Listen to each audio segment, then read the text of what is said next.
আবার একটা video class. এক সময় ভিডিও ক্লাস আমার করতে খুবই ভালো লাগে এবং তোদেরও ভালো লাগে, কিন্তু এক সময় বড্ড বোরিং মনে হয়। তার কারণ সামনে কেউ নেই, তোদেরকে নিয়ে একটা অদ্ভুত আনন্দের মধ্যে ক্লাসটা কাটে। কিন্তু আমাকে তো একটু বৃহৎ উদ্দেশ্যের কথা ভাবতে হয়, সবাইকে যাতে ব্যাপারগুলো সবার কাছে পৌঁছে যেতে পারে।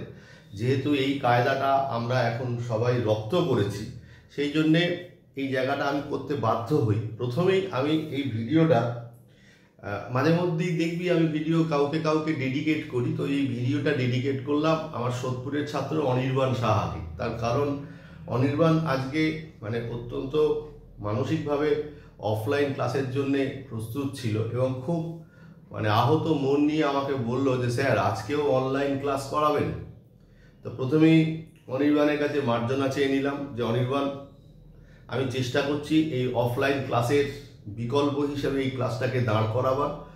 তবে একটা কথা কি জানিস তো, যে একটা সুপার ন্যাচারাল ফোর্স থাকে, তো সেই সুপার ন্যাচারাল ফোর্স, এটাকে কেউ ভগবান, কেউ ঈশ্বর, কেউ আল্লাহ এইসব বলে থাকে। কিন্তু আমার যেটা মনে হয়, এই যে ক্লাসটা আজকে করতে যাচ্ছি না, এই ক্লাসটা অনলাইন হওয়াতেই তোদের অনেক উপকারে লাগবে। এটাই এই সুপার ন্যাচারাল ফোর্সের কৃতিত্ব। যাই হোক, কথা না বাড়িয়ে আসল কথায় যাই। আমি বিগত ক্লাসে তোদের আমি বিলস অফ এক্সচেঞ্জের কিছু বেসিক আইডিয়া দিয়েছিলাম। তো বিলস অফ এক্সচেঞ্জের বেসিক আইডিয়া যখন দিলাম, সেই দেওয়ার ক্ষেত্রে আমি সেখানে বিলস অফ এক্সচেঞ্জ কাকে বলে, বিলস অফ এক্সচেঞ্জের বিভিন্ন পক্ষ কারা হতে পারে, বিলস অফ এক্সচেঞ্জের তোর গিয়ে বিভিন্ন যে বিলগুলো আফটার ডেট বিল, আফটার সাইড বিল, এই বিলগুলো সম্বন্ধে বলেছিলাম। বিলের ডিউ ডেট কী করে ক্যালকুলেশন করতে হয় সেগুলো বলেছিলাম। আজকে আমরা এই বিলস অফ এক্সচেঞ্জের মোটামুটিভাবে একটা কমপ্লিশনের জায়গায় চলে যাব। এখানে আমরা আপাততভাবে না, বিলস অফ এক্সচেঞ্জের বেশ কিছু ইম্পর্টেন্ট জায়গা যেগুলো জার্নাল ওরিয়েন্টেড। আমি বারবার বলছি, অঙ্ক না করলে কিন্তু আমরা কোনো মতেই কোনো চ্যাপ্টার ভালো করে শিখতে পারবো না। একটা সময় ছিল আমরা শুধু অঙ্ক করতাম, থিওরি পড়তাম না। এখন আবার কি করছি, শুধু অঙ্ক করছি, থিওরি পড়ছি, তার কোনো ব্যালেন্স থাকছে না। তো সেই ব্যালেন্স দরকার, যেটা পরবর্তী সেমিস্টারে হয়তো আমরা কিছুটা পাবো। তো যাই হোক, আমি আগের ভিডিওতে যেটা করেছিলাম, ডিউ ডেটগুলো বার করতে শিখিয়েছিলাম, সমস্তই ক্লাসে দেখা হবে। তো যাই হোক, তা আমাদের কাজ ফুলফিল হয়ে যাবে এই ভিডিওগুলো দিয়ে। আমি যদি আগামী দিনে আর কোনোদিন নাও ক্লাস করি, তাহলেও দেখবি তোরা পরীক্ষার সময় এই সমস্ত চ্যাপ্টার থেকে ভালোই করে আসতে পারবি। তো অনির্বাণ, ভয় পেয়ে যাওয়ার কোনো ব্যাপার নেই। আগামী দিনে অনেক অফলাইন ক্লাস হবে, অফলাইন ক্লাসের কোনো বিকল্প ছিল না, থাকবে না, হবেও না, ঠিক আছে? তো ব্যাপারটা হচ্ছে কি, এখানে না আমরা আরেকটা কনসেপ্ট একটু জেনে নিই, যেটা হচ্ছে কি জানিস, প্রমিসারি নোট।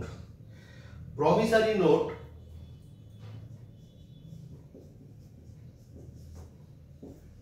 হচ্ছে প্রত্যর্থপত্র বা প্রতিশ্রুতিপত্র। তাহলে প্রতিশ্রুতি অর্থ কি? আজকে আমরা দুজন, অনলি জয় আর অনির্বাণ, এই দুজন রয়েছি।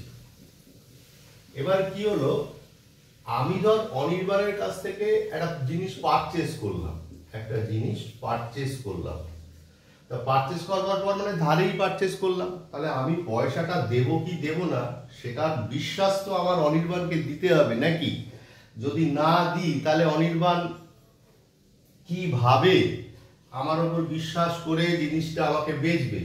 এবার তাহলে আমি কি করব, আমি অনির্বাণকে একটা ওই রকম ভাবে দলিলের মতন কাগজে সই ফই করে ওকে আমি ওটা পাঠিয়ে দেবো যে আমি প্রতিশ্রুতি দিলাম 2 মাস পর টাকা দেবো। এই ধরনের জিনিসটাই হচ্ছে প্রমিসারি নোট। এটাও নেগোশিয়েবল ইনস্ট্রুমেন্ট অ্যাক্টের মধ্যেই পড়ে। আমরা কিন্তু এমসিকিউতে এই ধরনের জায়গাটা পাবো। এই একটা জায়গা পড়লাম। এবার আমি একটুখানি বললাম যে আড়াল করে গল্পটা বলতে হচ্ছে। ধর একজন সেলার ছিল, আগের দিনকে বলেছিল একজন সেলার। সেই সেলারটা কে? সেলারটা হচ্ছে অনির্বাণ। আর পারচেজার কে? আমি, জয়। তো ব্যাপারটা হচ্ছে কি, যে বিল অফ এক্সচেঞ্জের ভাষায় এটা হচ্ছে ড্রয়ার আর আমি হচ্ছে ড্রয়ি। এবার কি করলাম, অনির্বাণ আমাকে মাল বিক্রি করলো, সেল করলো। সেল করার পর এই ধর একটা বিল অফ এক্সচেঞ্জ, আমি অ্যাকসেপ্টেড লিখে সই করে ওকে পাঠিয়ে দিলাম অনির্বাণকে। অনির্বাণের কাছে বিলটা রইল। বিলটা ধর 3 মাসের। এবার অনির্বাণের এক্ষুনি টাকার দরকার।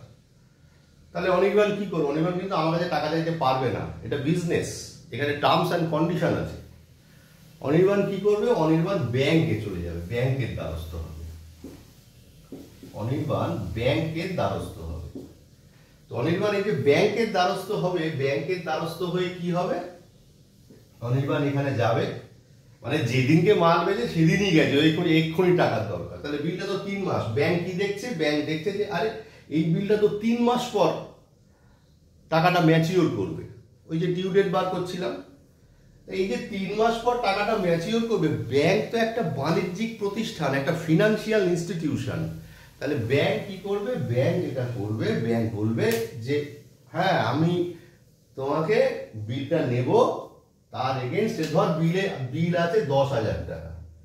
তাহলে ব্যাংক তো ওকে 3 মাস আগে নিজের পকেট থেকে টাকা দিয়ে দেবে। ব্যাংক তো ব্যবসা করতে বসেছে। ব্যাংক বললো যে আমি ইয়ারলি 10% সুদ নিই। কিন্তু এখানে বিলটা কতদিন পরে বিলের টাকা পাওয়া যাবে? 3 মাস পরে। তাহলে ব্যাংক আমাকে 3 মাস আগেই টাকাটা দিয়ে দিচ্ছে। তাহলে এখানে কত হলো? এখানে 3 4 12, এদিকে হচ্ছে 25, 250 টাকা। এইটাকে বলা হয় ডিসকাউন্ট অন বিল। এটা খাতায় না একটু নোট করে দিস। এর উপরে আমি হয়তো জার্নাল অব্দি যেতে পারবো, কারণ এখানে আর এই অঙ্ক করানো যাবে না। তাহলে এই অঙ্ক করাতে গেলে তোরা হুমড়ি খেয়ে পড়বি। তো আরো একটা কথা বলি যে এই ডিসকাউন্ট অন বিল অব্দি আমি এই ভিডিওটা করলাম। আজকে কিন্তু বেশ কয়েকটা ভিডিও করব, কারণ আজকে আমরা বিল অফ এক্সচেঞ্জের যাবতীয় ডিসকাশন শেষ করে নেবো। এবার একটা কথা তোদের বলি, আমার মাকড়দা ছেলে মেয়েদের জন্য এবং অবশ্যই অনির্বাণকে ধরে বাকি সবার জন্য। এটা যদি